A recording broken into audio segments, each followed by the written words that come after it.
Hello दोस्तों, आज की इस वीडियो लेक्चर में बात करने वाले हैं डिहाइड्रेशन के बारे में। इससे पिछली वीडियो लेक्चर में बात कर चुका हूं कि डिहाइड्रेशन जो है हमारी बॉडी में होती कैसी है, उसके क्या क्या लक्षण होते हैं और उसके क्या क्या कॉम्प्लिकेशन हमारे को आ सकती है जब हमारे को डिहाइड्रेशन हो जाए। लेकिन आज की इस वीडियो में बहुत इंपॉर्टेंट टॉपिक के बारे में बात करने वाला हूँ, वो है डिहाइड्रेशन। डिहाइड्रेशन में हमारी बॉडी में कौन कौन से ऐसे डायग्नोस होते हैं जो हम करते हैं डिहाइड्रेशन को चेक करने के लिए, ऐसे कौन कौन से टेस्ट होते हैं और डिहाइड्रेशन को हम कैसे ठीक कर सकते हैं, कैसे उसको हम ट्रीट कर सकते हैं। ठीक है, तो चलिए वीडियो को शुरू करते हैं बिना देरी से। सबसे पहले बात कर लेते हैं डिहाइड्रेशन। डिहाइड्रेशन में हम कौन कौन से ऐसे टेस्ट करते हैं जिससे हम पता लगा सके कि हमारे को डिहाइड्रेशन एक्चुअल में है किस वजह से हो रही है। ठीक है, तो सबसे पहला टेस्ट इसके अंदर आता है ब्लड टेस्ट। अब जो ब्लड टेस्ट होता है वो कैसे करते हैं? ब्लड टेस्ट, मान लो डॉक्टर ने आपके यहाँ से ब्लड लिया, उसको टेस्ट करा। उसको टेस्ट वो किस लिए करेगा? पहली बात, वो टेस्ट करेगा आपके जो इलेक्ट्रोलाइट्स होते हैं बॉडी में, सोडियम है, पोटेशियम है, कैल्शियम है, वो उसकी जो इलेक्ट्रोलाइट्स की कंसंट्रेशन है बॉडी के अंदर वो कितनी मात्रा में पाई जाती है, कितनी मात्रा में होती है एक्चुअल में, उससे वो डायग्नोस हो सकता है। ठीक है, तो ब्लड टेस्ट इसलिए करते हैं ताकि आपको इलेक्ट्रोलाइट्स की जो कंसंट्रेशन है वो चेक करी जाए और आपके जो किडनी है वो कैसे काम कर रही है वो चेक करी जाए। ठीक है, तो ब्लड टेस्ट से हम पता लगा सकते हैं हमको डिहाइड्रेशन कभी इलेक्ट्रोलाइट्स प्रेशर नहीं हो रही। अगर हमारी बॉडी में इलेक्ट्रोलाइट की कमी हो गई है तो ब्लड टेस्ट हमको पता लग जाएगा। तो इसका मतलब डिहाइड्रेशन कैसे हो रही है? ब्लड इलेक्ट्रोलाइट्स की वजह से हो रही है, इलेक्ट्रोलाइट्स हमारी बॉडी में कम हो गए हैं, तो ब्लड टेस्ट हम ये पता लगा सकते हैं। ठीक है, उसके बाद दूसरा टेस्ट इसके अंदर आता है यूरिन टेस्ट। यूरिन मतलब यूरिन को पता है आपको। अब यूरिन टेस्ट क्यों करते हैं? अगर आपको मान लो यूरिन का जो कलर है वो लाइट कलर का है, लाइट येलो कलर का है, कुछ इस तरह का दिखाई देता है, तो आपको डिहाइड्रेशन नहीं है। लेकिन जैसे ही आपका जो यूरिन का कलर है वो बिल्कुल डार्क कलर का निकलने लग गया, डार्क येलो हो गया, एकदम से एम्बर कलर का होता है ना वो हो गया, कुछ इस तरीके का हो गया, मान लो डार्क कलर का हो गया, तो आपको डिहाइड्रेशन है अपने उस केस में। ठीक है, तो यूरिन टेस्ट जो है वो किस लिए करते हैं? यूरिन कलर चेक करते हैं उसमें मेनली। क्या चेक करते हैं? कलर। अगर कलर आपको लाइट होगा तो आपको डिहाइड्रेशन नहीं है, लेकिन अगर कलर आपका जो डाइट जो यूरिन कलर है वो डार्क होगा, वो ज्यादा लाइट, वो ज्यादा डार्क येलो होगा, तो मतलब आपको डिहाइड्रेशन उसमें है पड़ी। ठीक है, उसके बाद तीसरा टेस्ट इसके अंदर आता है स्किन पिंच टेस्ट। अब स्किन पिंच टेस्ट क्या होता है भाई? स्किन पिंच टेस्ट का मतलब नाम से पता लग रहा है, स्किन पिंच, पिंच करना, किसी को चुबाना।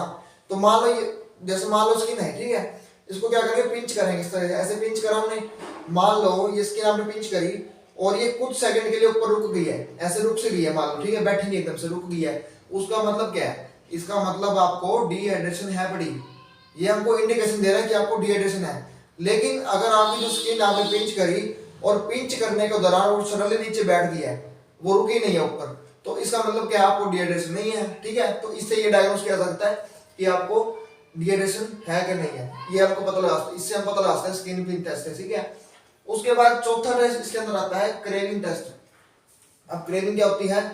किसी चीज को खाने की तलब होना। ठीक है, उसको क्या बोलते हैं? क्रेविंग बोलते हैं। एकदम से मानो क्रेव, कुछ खाने की क्रेविंग हो रही है आपको। ठीक है, तो इस केस में क्या होता है? मान लो अब आपकी बॉडी में ना एक लीवर प्रेजेंट होता है, एक ऑर्गन है जिसका नाम क्या है? लीवर। अब लीवर का काम क्या होता है? जब भी हम बहुत समय तक भूखे रहते हैं, मान लो कुछ खाया हमने, हमारा व्रत है, वैसे हमने कुछ खाया नहीं, तो क्या होगा? लीवर क्या करेगा? आपके लीवर में प्रेजेंट होता है ग्लाइकोजन, वो क्या करता है? आपको एनर्जी प्रोवाइड करेगा। ठीक है, लेकिन डिहाइड्रेशन के केस में क्या होगा? जो वो लीवर जो ग्लाइकोजन बना रहा था ना, उसकी प्रोडक्शन जो बना रहा था, उस प्रोडक्शन को वो स्लो डाउन कर देगा, उसको कम कर देगा डिहाइड्रेशन के केस में, जिसकी वजह से क्या होगा? आपको फूड क्रेविंग्स होएगी। ठीक है, तो आप ये चीज नोटिस करो कि जब आपको फूड क्रेविंग हो रहा तो आप नोटिस करना कि आपको डिहाइड्रेशन है उस टाइम। ठीक है, तो डिहाइड्रेशन का नोटिस आपको इंडिकेशन दे रहा है एक तरह से कि आपको डिहाइड्रेशन है। तो स्पेशली आपको मीठा खाने की क्रेविंग होगी ज्यादा। ठीक है, क्या होगी? मीठा खाने की क्रेविंग होगी। तो ये चार इसके अंदर डायग्नोस थे, blood test, urine test, skin pinch test हो गया और फूड क्रेविंग हो गया। ठीक है, तो ये चार तरह के टेस्ट थे, डायग्नोस थे, एक तरह से बोल सकते डायग्नोस थे।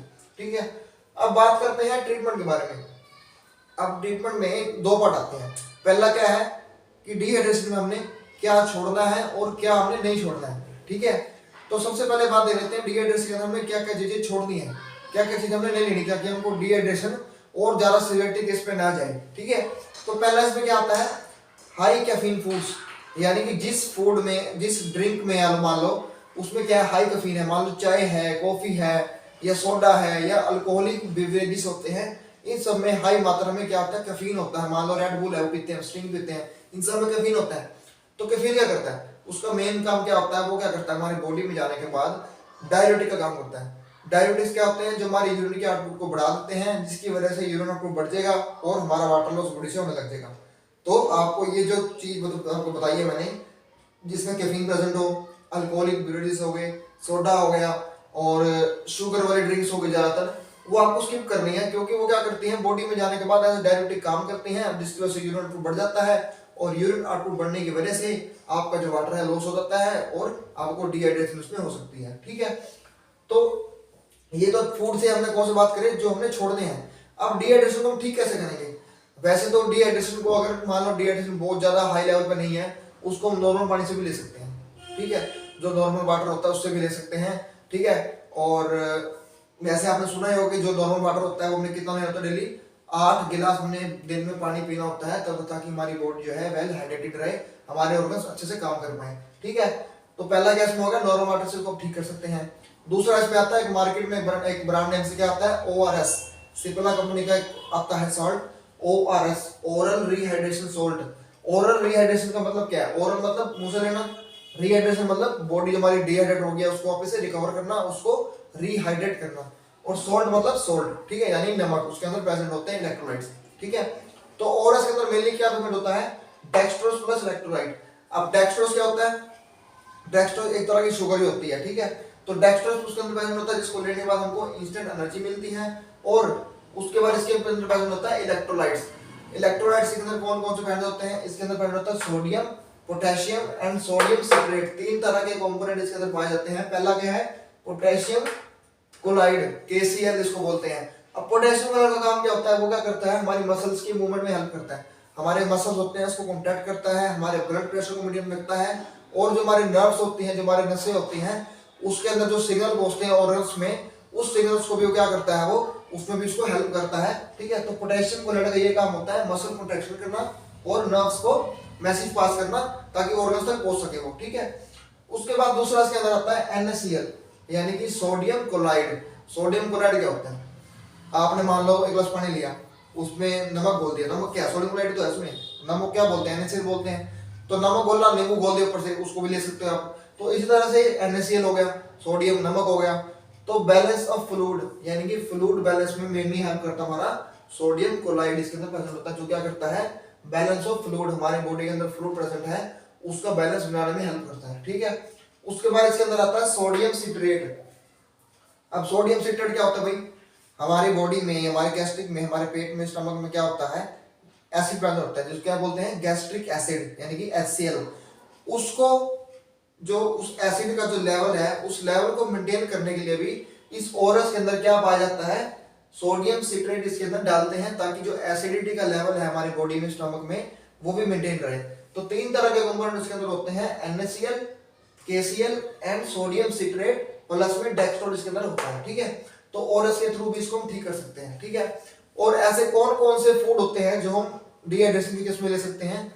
मान लो मतीरा है, अच्छा जी, संतरा हो गया, कीवी होगी, इसमें हम देखा होगा हाई मात्रा में पानी होता है इसके अंदर, 70% ज्यादा इसके अंदर पानी पाया जाता है। आप खाओगे तो पानी है इसके अंदर ज्यादा। मतीरा हो गया, संतरा हो गया, कीवी होगी, और भी फ्रूट्स आते हैं मार्केट में जिसमें हाई वाटर कंटेंट हो, वो भी डिहाइड्रेशन केस में आप उसको ले सकते हैं। ठीक है, लेकिन अगर बात करें, डिहाइड्रेशन हमारी बहुत ज्यादा हाई लेवल पहुंच गई है, मतलब उसको ओरस से ठीक नहीं कर सकते। अब ओरस हमारा बचा नहीं, मान लो ओरस आपको वैसा नहीं है और डिहाइड्रेशन बंदे को बहुत ज्यादा हो गया, तो उस केस में क्या करोगे आप? उस केस में तो सिंपल IV फ्लूइड चलता है। ठीक है, हॉस्पिटल में जाओगे, डॉक्टर क्या करेगा, जो इंट्रावेनस फ्लूइड होता है वो आपको आपकी जो नसों में उसको चढ़ा देगा, जो जिसकी वजह से क्या होगा, जो फ्लूइड होगा वो जल्दी हमारी बॉडी में जाएगा, क्योंकि इंजेक्शन के थ्रू तो डायरेक्ट वो नसों में जा रहा है। मान लो ओरस पिएंगे, वो भी हमारे नसों में जाएगा। ठीक है, बॉडी के अंदर जाएगा, फिर नसों में ट्रेवल होगा। तो IV फ्लूइड जो होता है, इंजेक्शन जो हम देते हैं इंट्रावेनस के थ्रू, वो भी हम दे सकते हैं अगर डिहाइड्रेशन का जो लेवल है वो हाई हो जाए, अगर उसका जो सिवियरिटी है, उसकी जो उसका जो स्टेज है वो बढ़ चुकी है। ठीक है, ओरस से ट्रीट नहीं हो पा रही, तो उस केस में हम IV फ्लूइड दे देते हैं। ठीक है, तो ये थे डिहाइड्रेशन की ट्रीटमेंट। ठीक है, और ये डायग्नोस टेस्ट। ठीक है, तो आज की वीडियो में इतना ही बात करेंगे, और आप कमेंट में आपको वीडियो कैसा लगा, और इसी तरह की वीडियो देखने के लिए आप चैनल को सब्सक्राइब करें और लाइक करें, और बेल आइकन को जरूर क्लिक करें, ताकि इसी तरह की वीडियो आपके पास टाइम टू टाइम आपके पास पहुंचती रहे। Thank you.